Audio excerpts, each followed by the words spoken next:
సంఘటనలు దేశంలో అనేక సంవత్సరాలుగా ఇంకా జరుగుతాయి కూడా. ఇంకా రాబోయే రోజుల్లో ఇంకా పెరిగే అవకాశం ఉంది. ఎందుకంటే ఈ రాజ్యాంగం అనేది ఉంటుందో ఆ రాజ్యాంగాన్ని పూర్తిగా నాశనం చేయడానికి ప్రయత్నాలు చాలా జరుగుతున్నాయి.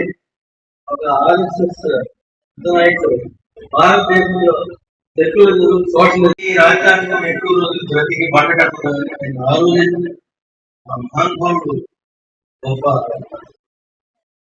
విషవరి అని అంటారు. భవిష్యత్తులో దార్శనికని దాన్ని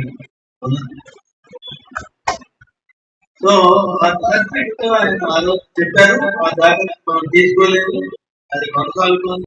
ఎన్నో చట్టాలు చేయించి ఈ కుల వివక్షత రూపుమాపి ఈ దేశంలో ప్రజలందరూ సమానమైన హక్కులతో సమానమైన గౌరవంతో బతకాలని ఆయన జీవితాంతం ఎంతో కృషి చేశారు. కానీ దురదృష్టవశాత్తు పాలకులు అంబేద్కర్ కృషికి, అంబేద్కర్ యొక్క ఆయన భావజాలానికి తగినటువంటి ప్రాధాన్యత ఇవ్వకుండా మనకున్నటువంటి పాత అలవాట్లు అనేవి కొనసాగేటట్టుగానే అన్ని జాగ్రత్తలు తీసుకున్నారు. ఇవాళ అంబేద్కర్ గారు చెప్పారు, రాజ్యాంగం కాపీని ప్రజెంట్ చేస్తూ ఆ సభకి ఏం చెప్పాడంటే, మనం ఒక రాజ్యాంగం పెరిగిపోయి ప్రధానంగా సనాతన ధర్మం పేరు మీద కుల వివక్షను ఈ ప్రభుత్వాలు పెంచి పోషిస్తున్నాయి, ఎక్కువ ఎంకరేజ్ చేస్తున్నాయి. ప్రధానంగా ఎన్నడూ లేని రాష్ట్రంలో దళిత యువకుల మీద దాడులు జరుగుతున్నాయి. మన జనాల్లో మీరు చూశారు, గంజాయి బ్యాచ్ అని రోడ్డు మీద పడుకోబెట్టి కర్రలతో కొట్టిన సంగతి. ఇక చట్టాలు ఇవన్నీ ఎందుకు?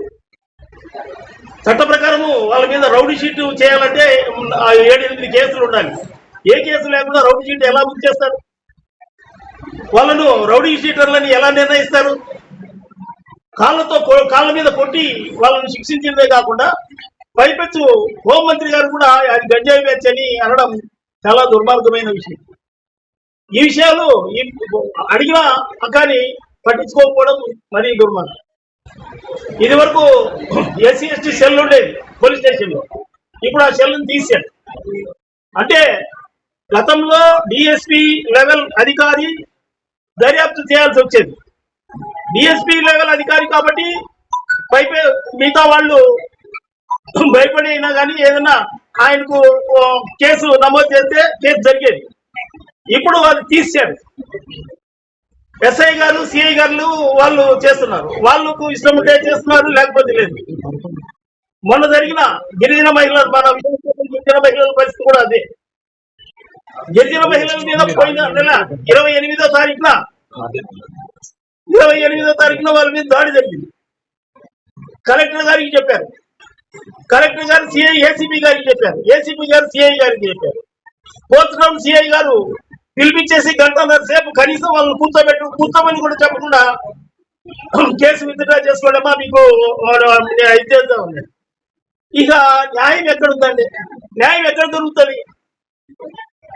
కాబట్టి తప్పనిసరిగా ఈ పోలీసు వ్యవస్థలో ఎస్సీ ఎస్టీ సెల్ ఉండాలి. దాని ప్రకారము కేసులు ఎవరు ఇచ్చినా తీసుకోవాలి, పరిష్కరించాలి. దానికోసం మేము ఈ రోజున ఈ కుల వివక్ష వ్యతిరేక పోరాట సంఘంగా చేస్తున్నాం. ఇప్పుడు నిన్నటి నుంచి కూడా పోలీసు ఇంటెలిజెన్స్ వాళ్ళు ఫోన్ చేస్తున్నారు, ఏమని కేసు తీసుకుంటాము, మీరు విత్డ్రా అవ్వండి. ఇప్పుడు ఏసీపీ గారి మీదనో లేకపోతే fourth town police station CI గారి మీదనో మా పోరాటం కాదు.